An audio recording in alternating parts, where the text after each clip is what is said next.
बाजार में फिर से तेज़ी की बरसात शुरू हो गई है और मुंबई में भी कल बहुत तेज़ बरसात हुई। वैसे तो खैर तेज़ बिजली के साथ नॉर्मली शुभ माना जाता है मुंबई में मॉनसून का अराइवल मार्केट के लिए। इन सब पर बातचीत करते हैं। हमारे साथ इस समय बिग मार्केट वॉइसेस में पाइपर सरिता के फाउंडर एंड फंड मैनेजर अभय अग्रवाल जुड़ गए हैं। अभय जी के पास इन्वेस्टिंग में करीब 3 दशक का अनुभव है। अभय जी, गुड आफ्टरनून। क्या ये वन वे तेज़ी कंटिन्यू करेगी मार्केट में? ऑब्वियसली बीच में एक ब्रेक लगा, एक स्केयर मिला ट्यूसडे को, लेकिन उसको रिटेल ने हाथों हाथ लिया और बहुत शानदार तेज़ी आई। यहाँ से क्या व्यू बन रहा है? जी good afternoon Anuj. I think जो काफ़ी समय से हम डिस्कस कर रहे हैं अनुज, शो पे, डिफरेंट शोज पे, सीएनबीसी आवाज़ के, कि ये अभी भी एक बाय ऑन डिप्स मार्केट है। जो फंडामेंटल है मार्केट का वो चेंज नहीं हुआ है। इनफैक्ट इस समय मैं कहूँगा कि एफ जो डोमेस्टिक इन्वेस्टर्स हैं, हमारे रिटेल इन्वेस्टर्स हैं, और आपने खुद हाईलाइट किया है डेटा कई बार कि जो रिटेल इन्वेस्टर्स की बाइंग थी 4 तारीख को काफ़ी सिग्निफिकेंट थी, और वो इसीलिए थी कि अब जो रिटेल इन्वेस्टर्स हैं इंडिया के, अब वो वीक हैंड्स नहीं है। एक काफ़ी समय तक उनको वीक हैंड माना जाता था कि ये तो घबरा के बेच के निकल जाएंगे, ट्रेडर्स हैं, शॉर्ट टर्म इन्वेस्टर्स हैं, और इनको ये घबराएंगे और मार्केट का बॉटम बनेगा। अब वैसा नहीं है। इनफैक्ट अब पूरा जो सिचुएशन है पलट गई है। इनफैक्ट एफपीआईज हैं, मैं उनको कहूंगा, थोड़ा कंट्रोवर्शियल भी हो सकता है कि एफपीआईज जो है वो वीक हैंड्स है इस समय मार्केट में, क्योंकि ना उनमें इतनी कन्विक्शन है और काफ़ी कंसर्न्स हैं, क्योंकि उनका ऑन ग्राउंड प्रेजेंस नहीं है।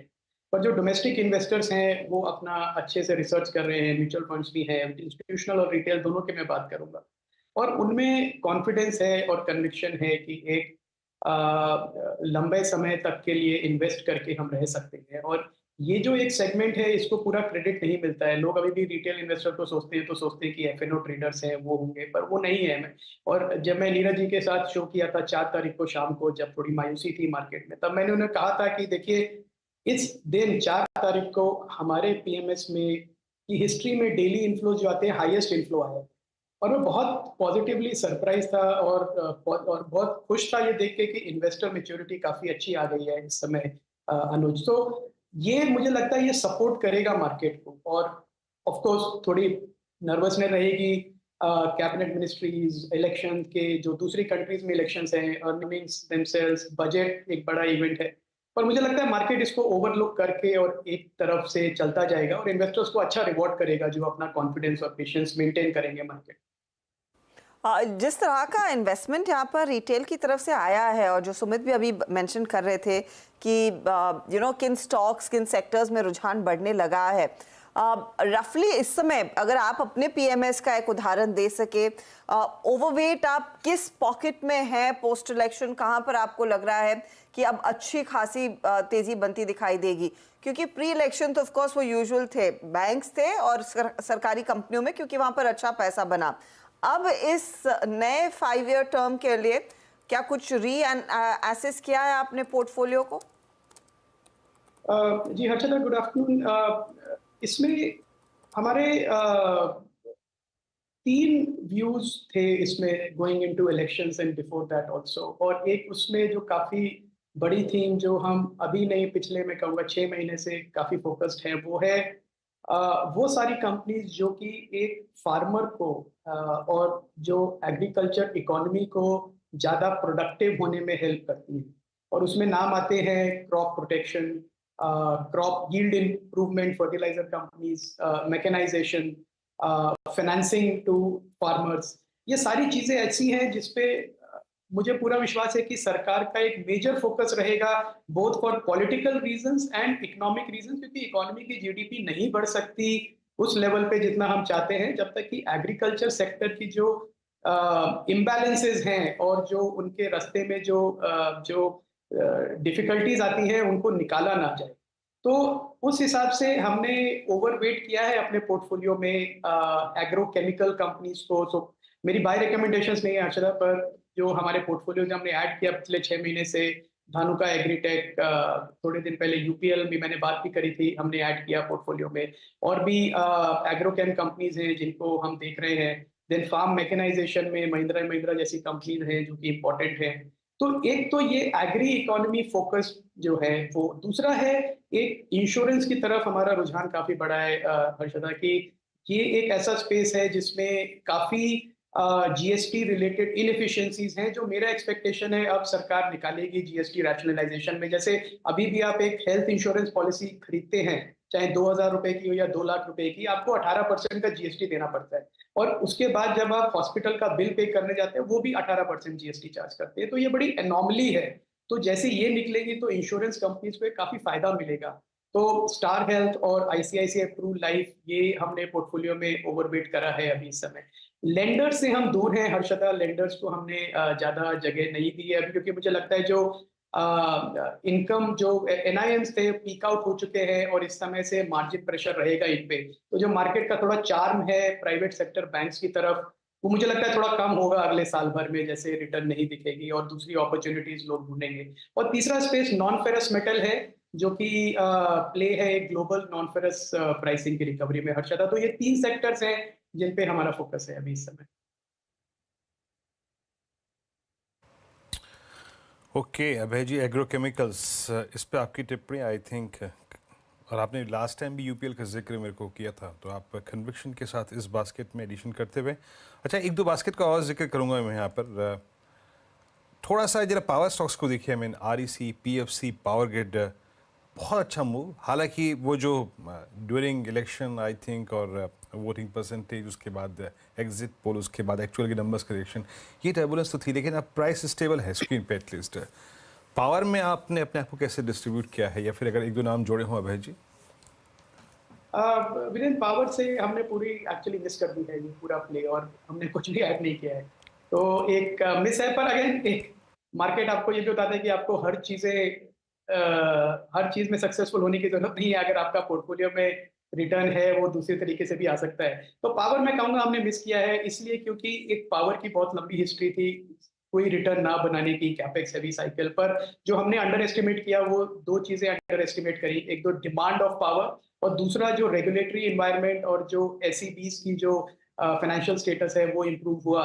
तो ये पॉजिटिव प्लेजेंट सरप्राइज थे। तो आइदर वे हमारे पोर्टफोलियो के लिए पावर स्टॉक्स का अच्छा करना अच्छा ही है, क्योंकि ये कोर एक है जीडीपी ग्रोथ के लिए। आरईसी और पीएफसी की अगर मैं बात करूं तो मैंने देखे हैं इन स्टॉक्स को, इनको आई थिंक इन्वेस्टर एक्सपेक्टेशन बहुत हाई है इस समय, क्योंकि ये रीरेट हुए हैं। आरईसी साल भर पहले 0.7 टाइम के बुक वैल्यू मल्टीपल पे था, अभी 2.5 टाइम पे आ गया है। तो जो उसका रिटर्न बना है वो मल्टीपल एक्सपेंशन से बना है अभी तक, अर्निंग्स अभी भी किक इन होनी बाकी है, पीएफसी भी उसी जोन में है। तो हो सकता है ये कंपनीज बहुत अच्छी रिटर्न्स दें और सब्सक्राइब करें, पर मुझे लगता है कि थोड़ा एक्सेस ऑप्टिमिज्म बिल्ड हो गया है इनमें, तो इन्वेस्टर को थोड़ा कॉशियस रहना चाहिए इन स्टॉक्स में। टेक्नोलॉजी पर आपका क्या व्यू रहेगा अभय, कंसिडरिंग यूएस में जिस दिन नैस्डैक भागता है उस दिन आईटी कंपनियों को सपोर्ट मिल जाता है, ऑन अदर डेज वहां पर थोड़ी सी मुनाफा वसूली, यहाँ पर फिर बिकवाली का दबाव लेकर आ रही हैं। इस समय किस तरह की पोजीशनिंग होनी चाहिए भारतीय आईटी में?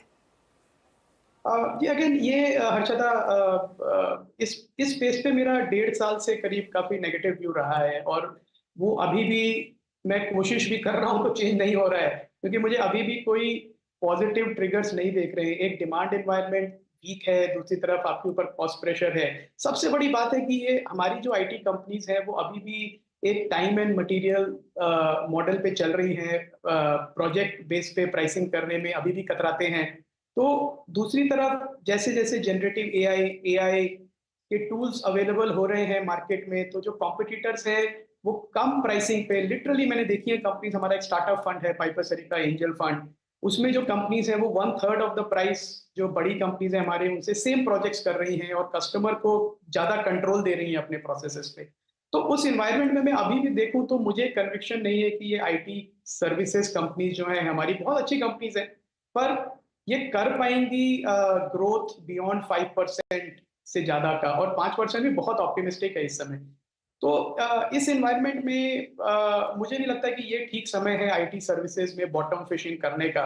मुझे लगता है 1 साल भर में मौका मिलेगा आपको जरूर, और उस समय देखें तो बेटर रहेगा। अच्छा अभय जी, कोई टू व्हीलर स्टॉक जोड़ा आप लोगों ने, या फिर एक्साइड बहुत बड़ा अगर आप देखें मूवर रहा है बीते 3 महीने का।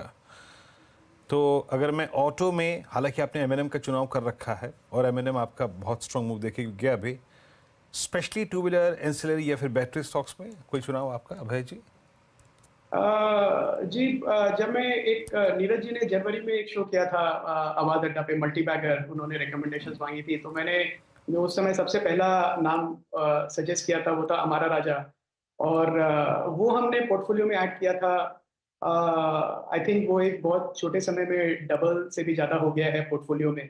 तो उस समय भी व्यू वीरेंद्र उसमें यही था कि ये जो स्टॉक्स हैं ये एक ऐसी इंडस्ट्री में है, दोनों एक्साइड और हमारा राजा की, वो हाईली कंसोलिडेटेड इंडस्ट्रीज, और उस इंडस्ट्री का ग्रोथ जबरदस्त होने वाला है। लेड एसिड बैटरी भी लगती है ईवीज में, लोग ये भूल जाते हैं कि जो इलेक्ट्रॉनिक सिस्टम है गाड़ियों का, टू व्हीलर्स का, वो अभी भी लेड एसिड बैटरी पे चलता है, और ये दोनों कंपनीज ही हैं उस स्पेस में, और कोई कंपनी नहीं है। दूसरा, एक बैटरी रिसाइकलिंग का बड़ा प्ले है जो अब ये कंपनीज स्टार्ट कर रही हैं कि डिपेंडेंट ना हो बाहर के रिसाइकलिंग मटेरियल से, हम खुद ही रिसाइकलिंग कर लें। और अपॉर्चुनिटी स्पेस बहुत बड़ा है, प्राइसिंग पावर नहीं थी, थोड़ी प्राइसिंग पावर अब आ रही है, तो उस हिसाब से मुझे लगता है ये बैटरी स्पेस में एक बड़ा रिटर्न बनने की गुंजाइश है। आप इग्नोर कर दीजिए अभी जो रिसेंट प्राइसेस बढ़ी हैं, उसको भी छोड़ दें, यहाँ से भी लें तो अच्छा 3 से 5 साल के ये स्पेस है। एक्सपोर्ट्स तो इन्होंने अभी तक ध्यान भी नहीं दिया है, तो धीरे धीरे मुझे लगता है कि एक्सपोर्ट्स की तरफ भी ध्यान जाएगा इन बड़े मैन्युफैक्चरर्स का।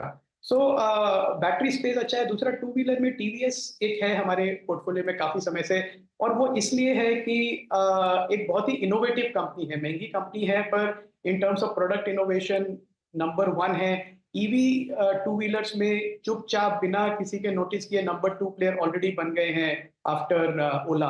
तो मुझे लगता है कि उसमें भी वो एक लीडरशिप पोजीशन ले लेंगे अपने प्रोडक्ट्स के थ्रू। तो आई थिंक वो एक अच्छा प्ले है two wheeler. Overall two wheelers पे हमारा व्यू पॉजिटिव है।